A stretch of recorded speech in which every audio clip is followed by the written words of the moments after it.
Today I'm doing something that I have not done for a long time. Make a build and tune and then share it with you guys so you can enjoy it. And I actually reviewed the Lamborghini Veneno a while back, and I reviewed it stock though, just talking about the car stock. And it was so long ago that I honestly don't remember anything that I said about the car.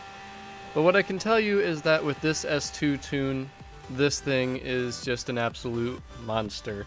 Now, it has some weaknesses just like any car, but it has a lot of positives, and this thing, it's just so exhilarating to drive, so much fun to drive. I just wanted to share this with you as quickly as I could. So I started this tune yesterday, worked on it pretty much like the entire day, put a lot of time into it, and I really want to get better at tuning. I just want to become like a really, truly elite tuner. I am elite status in Forza Horizon 3, but I want to get better and better. I want to be able to make top tier tunes, and I think this right here is probably the best tune I've ever made, and I've pretty much only really made tunes in Forza Horizon 3, so I'm not that experienced, but this tune is absolutely amazing. And of course, as always, to prove it, I show you the leaderboard positions I was able to achieve with it, and it's all top 1%. I do it against Drivatars on unbeatable difficulty, and I do 3 separate races in this video as well. I've raced on 3 different racetracks, all sprint races. If you didn't read my little description, this is for sprint racing. I did not make this for circuit racing. I did not make it obviously for drag racing. I made it for sprint racing. So that's what it's designed for, and it's really versatile at sprint racing. Now, it's not... The one weakness I would say is just top-end acceleration. The first 5 gears accelerate extremely quick, but the car's a little bit on the heavy side, so 6th gear and 7th gear definitely feel a little bit more sluggish, and they're not going to have the acceleration that the Koenigsegg 1-1 has or the Hennessy Venom. But the thing that this car has over those 2 particular cars is it's all-wheel drive, so the grip is way better, and you're going to be able to maintain way more speed going around turns. And obviously you could say, well, you could put traction control on, and yes, you could put traction control on when you use rear-wheel drive, but that's slowing down your acceleration, so it's not necessarily going to keep it at the same level as this Veneno. And another example of a car that this would easily be able to beat is the Bugatti Veyron. So that thing might be way faster top end, but it's not going to handle like this thing does around turns. Those high-speed corners, this thing can maintain really high speeds and still just rip through them. So here's the first race. This one, that's a race that I never have been able to crack 2 minutes, and I finally was able to do it with this car. So you can see the leaderboard position there. That's crazy. Over 2 million people have done that race, and I got in the top like 700. That's just insane, especially 2 years out here, like in 2018, when this game literally came out just about 2 years ago. That's pretty cool. So this Veneno though, I did not put the race weight reduction, and I'm honestly really curious to see what this car could do in the X class if you just fully upgrade it and tune it. Now, I'm not sure, because when you put cars in the X class, they handle and act completely differently than when they're in the S2 class. But I obviously had to stay within the 998 parameters for the S2 class, so I wasn't able to do everything I wanted to do, and the first thing always is just making the build. The build is something that generally I don't get right at first, and I have to keep tweaking things, but the main thing that this car lacks stock, since I don't really remember what I said before, is just top-end speed. So the acceleration certainly got better, and obviously that's because we added a lot more power with the turbos. This thing sounds really nice with the turbos. And being stock all-wheel drive, I mean, Lamborghinis have very good handling, so that's why this car, it's a top-tier hypercar. I mean, this thing will compete with the Centenario, this thing will compete with the Porsche 918 Spider. Do I think it's better than those cars? It's really hard to say, because a car is only as good as the driver. I've said that before. I mean, you need to be able to drive, you need to know how to drive. The settings you use affect, you know, how your car reacts, how it drives.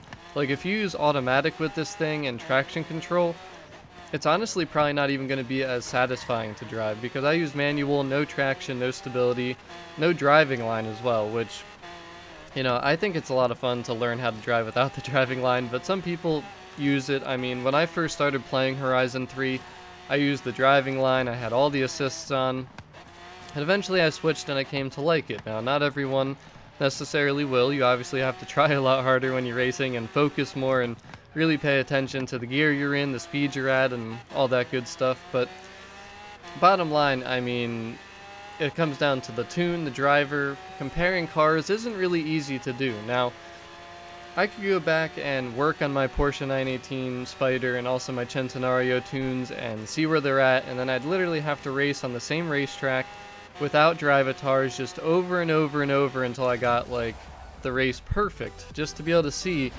you know, which car is better, because there's so many different factors. The way you take a turn, the speed you go, like how much you brake in a corner, like all those things can affect the time. So it's really hard to say, you know, is the Veneno better than other cars? Is it, you know, equal to? It doesn't matter. Bottom line, the Veneno is awesome. This tune is just fantastic, and it's just exhilarating to drive. The handling is insane. I love just free roaming around with it, which is why at the end of this video, after the races, I just show me just doing some pulls, show you some of my favorite spots where I like to do pulls on the map. And this race I decided to throw in, it's the third one. It wasn't for a leaderboard position. It was just to prove that even though the top speed and the top end acceleration isn't there, this thing can still be competitive just because of the handling. Because you can maintain so much more speed than certain cars, and you're also going to have more grip than the rear-wheel drive cars that might have better handling around some of those turns just because they're not all-wheel drive. But overall, I mean, I'm just so excited to share this with you. I really hope everyone appreciates it and enjoys it, because I personally think that this was my best tune ever, and I think I definitely put more time into this tune than I did for any other tune that I've made in this game. So let me know what you think. Certainly give me your opinions on it, you know, give me feedback, and I want to keep tuning. I want to keep getting better and better. This is kind of like a little, it's reigniting the flame for Forza Horizon 3, because I honestly was bored of Forza Horizon 3 for the last few months, which I have mentioned already. But for some reason, just getting back into tuning, which I have not done in so long. I just haven't tuned a car in a while. I don't know why. I just haven't done it. But I had a ton of fun tuning this thing, and hopefully this will be really nice for anyone who doesn't have a lot of time to do the tuning, just maybe doesn't like to tune, just hates putting the time into it, or that just has no idea what they're doing when it comes to the tuning, because that's certainly a thing with a lot of people, I'm sure, and I'm still learning. I mean, there's so much that goes into it, and whoa, are you serious? Oh man, that was intense right there. That Regera passed me right there in the air. I was just like, are you serious? Like, how? But it is what it is. I still put that Regera in its place in every other car. It wasn't easy at the end here. For some reason, at the end of this race, the drivatars just go crazy. Like, they go insane, they slam into walls and fly in the air, and whatever, I still won. But that's pretty much all I gotta say. Really hope you guys enjoyed this tune for the Lamborghini Veneno. Sorry it took months and months and months since I've made the review of the carbone stock, but I did keep my word. I told you I'd make a tune for this thing. I don't even know if I guaranteed it, but I did mention I was going to make a tune for this thing, and here it is. I got it out before Forza Horizon 4 at least, right? So hope you enjoyed the rest of this gameplay. Car sounds amazing and just tons of fun to drive. But I'm out of here, guys. Peace.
200 yards, keep left.